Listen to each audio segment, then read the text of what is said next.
আসসালামু আলাইকুম viewers, Mahmuda's kitchen blog থেকে আপনাদের সবাইকে শুভেচ্ছা ও স্বাগতম জানাচ্ছি। ঈদ মোবারক। আশা করছি আপনারা সবাই সুস্থ এবং ভালো আছেন।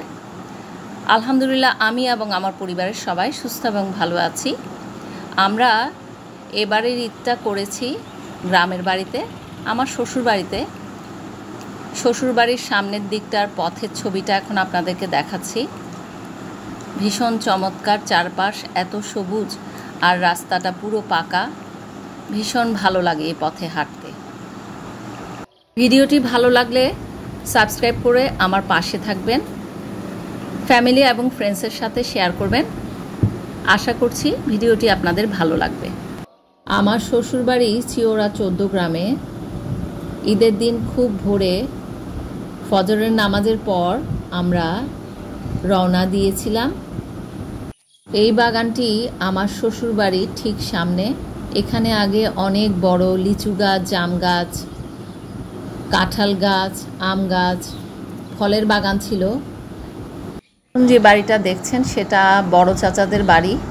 এটা আমাদের বাড়ির শ্বশুরবাড়ির সামনের দিকটা। আমি সামনের উঠোনটাতে হাঁটছি। ওইদিকে গোয়ালঘর দেখা যাচ্ছে। আপনাদের ভাই উঠোনে দাঁড়িয়ে আছে। পাশে বাগানটা দেখা যাচ্ছে। সেখানে এখন আর আগের গাছগুলো নেই। আগে গাছগুলো থাকায় গরমটা কম পড়তো। এখন ভীষণ গরম পড়ে, কারণ গাছের সেই মিষ্টি হাওয়াগুলো এখন এখানে নেই। পুরো বাড়ি তো খোলামেলা, সেখানে বাতাস প্রচুর থাকে। এটা হচ্ছে আমাদের পুকুরের অংশটা। হাঁসটা দেখুন কি সুন্দর করে তার গন্তব্যস্থলে যাচ্ছে। পুকুরে এতক্ষণ সাঁতার কেটে সে বাড়ি ফিরে যাচ্ছে, আর বাকি হাঁসগুলো ওই পুকুরে সুন্দর করে সাঁতার কাটছে। ভীষণ সুন্দর লাগে আমার এই দৃশ্যটা। আর পুকুর শুকিয়ে একদম পানি কমে গেছে। পুকুরের পানিটা কতটুকু কমেছে সেটা আপনাদেরকে দেখাচ্ছি। দেখুন, সিঁড়ির অবস্থা দেখলেই বোঝা যায়। ওই যে দাগটুকু দেখা যাচ্ছে যে অতটুকু পর্যন্ত পানি ছিল, এখন অনেক নিচে, নিচ সিঁড়িতে পানিটা নেমে গেছে, মানে শুকিয়ে অনেক নিচে চলে গেছে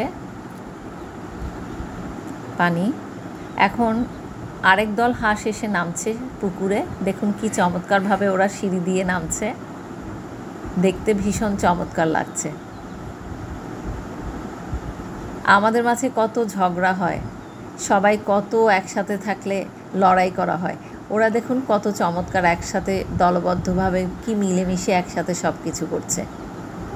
ওদের মতো যদি আমরাও হতে পারতাম কি ভালোই না হতো। দুপুরের খাবারের ভিডিওটা, রান্নার ভিডিওটা করতে পারিনি। তারপর সবাই যে একসাথে খাচ্ছে সেটা এখন আপনাদের সাথে শেয়ার করছি। আমি রাতের বেলা মুরগির রোস্ট রান্না করে রেখেছিলাম, সেগুলো নিয়ে গেছিলাম। আর এখানে আম্মা গরুর মাংস রান্না করে রেখেছিল, ডিম ভুনা, পোলাও, এগুলো ছিল আমাদের মেনু। সালাদ ছিল, তারপর খাবারের পর ছিল কোল্ড ড্রিঙ্কস এবং দই। বিকেলে ছেলেরা আমার দেবরের সাথে ক্রিকেট খেলায় ভীষণ মজা পাচ্ছিল। এবার আমার বড় ননদরাও তার পরিবারের সাথে বাড়িতে এসেছে ঈদ করতে। শহরে তো ছোট জায়গা, বাড়িতে বড় উঠোন পেয়ে ছেলেরা ভীষণ খুশি ক্রিকেট খেলায়।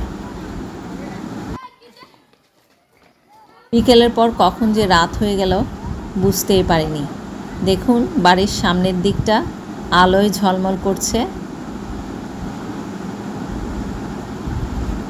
ভীষণ সুন্দর লাগে এই দিকটাতে তাকালে। বাড়ির উঠোনে সবাই রাতের খাবার শেষ করে আড্ডা দিচ্ছে। আজ এখানেই শেষ করছি। ফিরে আসবো নতুন একটি ব্লগ নিয়ে। আল্লাহ হাফেজ।